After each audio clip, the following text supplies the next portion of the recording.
ഞാനിവിടെ കൊക്കവട ഉണ്ടാക്കാനാണ് പോകുന്നത്. അതിനായി 1.5 വലിയ ഉള്ളി, 4 പച്ചമുളക്, ഒരു ചെറിയ കഷ്ണം ഇഞ്ചി, കറിവേപ്പില ഇതെല്ലാം ചെറുതായി കട്ട് ചെയ്ത് വെക്കണം കേട്ടോ. എന്നിട്ട് നമ്മളൊരു പാത്രം എടുത്തിട്ട് ആ കപ്പിന് ഞാൻ 3/4 കപ്പ് കടലമാവും 1/2 കപ്പ് മൈദമാവ് ഇട്ടുങ്ങാണ്ട് നല്ലതുപോലെ ഈ വെള്ളത്തിൽ കുറച്ച് അപ്പക്കാരവും കുറച്ച് ഉപ്പും ചേർത്തുങ്ങാണ്ട് നല്ലപോലെ ഇളക്കിയതിന് ശേഷം ഈ അരിഞ്ഞ് വെച്ച ഉള്ളിയും കറിവേപ്പിലൊക്കെ നല്ലപോലെ ഒന്ന് കുഴച്ചെടുക്കുക.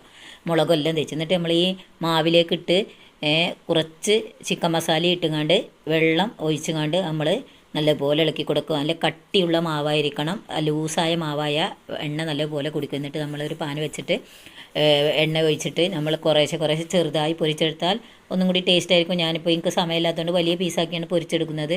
അപ്പോൾ അത് നല്ലപോലെ മുരിഞ്ഞതിന് ശേഷം അങ്ങോട്ടും ഇങ്ങോട്ടും മറിച്ചിട്ട് നമ്മൾ നല്ലപോലെ വേവാക്കി എടുക്കുക. നല്ല ടേസ്റ്റിയായ കൊക്കവട എല്ലാവരും ഉണ്ടാക്കി നോക്കൂ. വീണ്ടും കാണാം. ഓക്കേ.